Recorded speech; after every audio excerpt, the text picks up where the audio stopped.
Hello. You join me at dawn on a bitterly cold but incredibly beautiful morning. I'm in Kilmartin Glen on the west coast of Scotland, and I'm here to visit an ancient rock art site.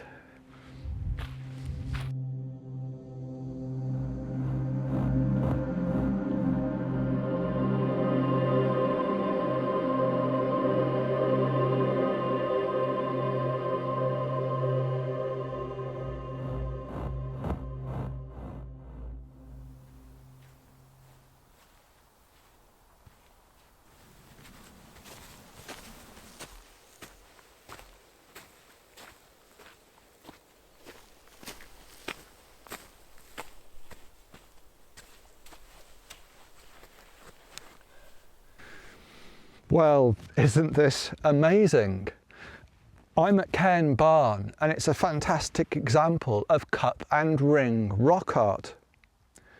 This dates to between 4,000 and 5,000 years ago, the times that we know as the late Neolithic and the early Bronze Age. The essential components of cup and ring rock art are all represented on this panel in front of me. There are the round dots known as cut marks, and many of those are surrounded by one or more rings. In many cases, a line or a gutter extends out from the cut mark through or across the rings, and in many cases it joins onto these natural cracks, these linear fissures that cross the surface of the rock. Other lines meander across its surface, and some join the different motifs together. Rock art like this is found along the Atlantic coastline of Europe, from here in Scotland to Portugal. There are other carved panels here at Cairnbaan, but they're much less complex in nature. They do, however, consist of the same repertoire of cut marks, some surrounded by rings, and in this case there are some unusual examples where these faint rings here and here actually surround more than one cup. And there are also the lines or gutters that join some cut marks to these intriguing linear features that are actually a part of the natural geology. And while we don't entirely understand the differences in complexity between different rock art sites, I think what we can say is that these outcrops weren't just treated as a blank canvas in prehistory. What we describe as natural features seem to have exerted a considerable influence upon the carvers. And we can see this here by the way in which these carvings, the cut marks and the rings and the lines, have been framed within what would have been pre-existing features on the surface of the rock. These symbols don't seem to represent a written language, but they're clearly very carefully organised. Very rarely were motifs either erased or overlain. But of course, their abstract and enigmatic qualities have led to considerable speculation as to what their meaning may have been. Indeed, there have been over 100 different explanations, and they range from, could they be ripples on water? Could they be in some way maps of the landscape, or even charts of the stars? But I think what we can say is that the circle seems to have been of special significance in the Neolithic and the Bronze Age. And we see it in the fundamental form of sacred monuments, like stone circles and burial mounds.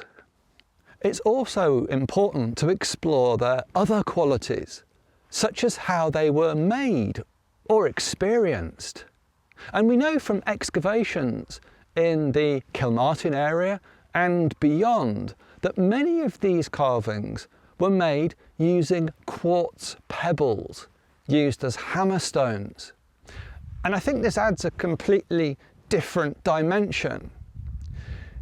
In many cases, where they're well preserved, we can see the individual peck marks that represent where those hammerstones struck the rock surface. And this reminds us that these panels have not always been here. They may have formed over time and took considerable skill to create. Furthermore, each of those peck marks is also indicative of a sound, and we have to imagine the creation of a panel like this entailing a tap, tap, tap as the hammerstone was used on the surface of the rock. We also know from excavation that those quartz pebbles often fractured and disintegrated during their use, which means that the surface of the rock during the creation of the rock art would have been covered with sparkling crystal fragments. Quartz also has some unusual properties. For example, when it's struck, it glows in the dark. I also think that we need to look beyond the details of the carvings themselves and consider their location in the wider landscape. The panels at Cairnbaan are situated on a low hill with wide views towards the coastline behind me, and also looking towards a junction with a neighbouring glen. I've even noted this morning that there are very distant views of a prominent mountain on the horizon. Carvings like this may at first appear static, quite literally set in stone, but the changing light through the day and across the seasons profoundly changes their appearance. And that's in part why I'm here this morning. I'm exploring the possibility that many of the carvings were placed to be optimally lit by the sun in the autumn and winter months. And this is when the sun is low in the sky and casts distinct, raking shadows. I believe that cup and ring rock art conveys enormous cosmological significance. I think it was made by people in the Neolithic and the Bronze Age to express profound ideas about their place in the world.